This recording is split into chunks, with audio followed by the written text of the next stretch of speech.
Hi there. Notorious war hawk John Bolton not finished with his mission to spread misery and bombs throughout the world. In a radio interview, Secretary Sugar Stash mused that the Taliban could one day take over Pakistan and snatch the country's 150 nuclear weapons. Yeah, that would be scary, but is that reality-based, or is Bolton just trying to set the table for a reinvasion of Afghanistan, Pakistan, China, North Korea? Joining me tonight, Libertarian Institute director and author of Fool's Errand, Time to End the War in Afghanistan, Scott Horton is back. Welcome back. Yay. Hi, thanks for having me. So do you agree with John Bolton? I hate the UN like John Bolton. Other than that, we don't see eye to eye on very much. In fact, even on reasons for hating the UN. But here he's just all wet. I mean, I got to admit, the Pakistani government is not the epitome of stability. But if they were ever to fall and any militants were to get their hands on Pakistan's nukes, it wouldn't be the Afghan Taliban, it would be the Pakistani Taliban. And whether America has troops in Afghanistan or not wouldn't make a lick of difference there. And in fact, it was, when Barack Obama launched the drone war against al-Qaeda in Pakistan in 2009, there were only about between 20 and 30 al-Qaeda guys left there, including bin Laden and Zawahiri, according to the former CIA officer John Kiriakou.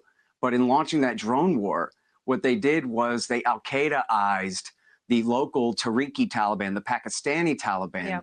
Yep. That's according to this great Pakistani journalist, Salim Shahzad.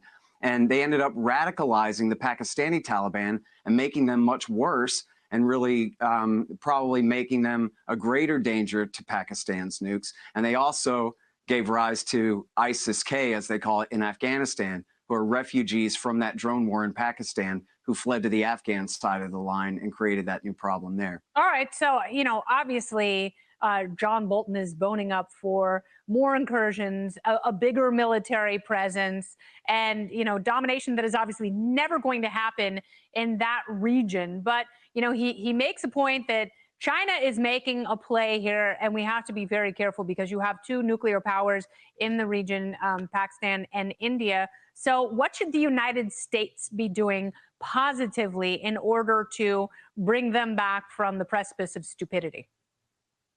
Well, it's funny. Back in the 1990s, Zbigniew Brzezinski wrote in his book, The Grand Chessboard, Mika's dad. that America, he said, yes, that's right, Mika's father, the guy who encouraged the rise of the Mujahideen to fight against the Soviets in the 1970s and 80s in Afghanistan in the first place. Right. But he said in the 1990s, he said, we must support the Chinese-Pakistan Taliban axis in Afghanistan to keep the Iranians, the Russians, and the Indians out.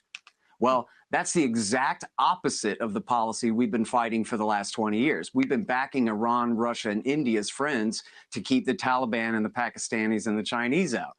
So now I think the correct answer is we shouldn't have an Afghanistan policy. The American people, if we just would look away, we'll find that it doesn't matter for America's national interest whatsoever who rules Afghanistan. It didn't then, and it doesn't now. I know, in fact, Joe Biden, real quick, Joe Biden's non-crackhead son died not in Iraq War II, but of Iraq War II, because he got brain cancer from the burn pits there. And in the new Bob Woodward book, he says that when Biden was deciding whether to leave Afghanistan or not, he said, would he give his son Bo's life to keep the Taliban out of power in Kabul? No, he would not. And, that is the kind of judgment that we're very lucky to have at this point, finally now. All right. Scott Horton, thank you so much. Come back and let's talk more real soon. Thank you.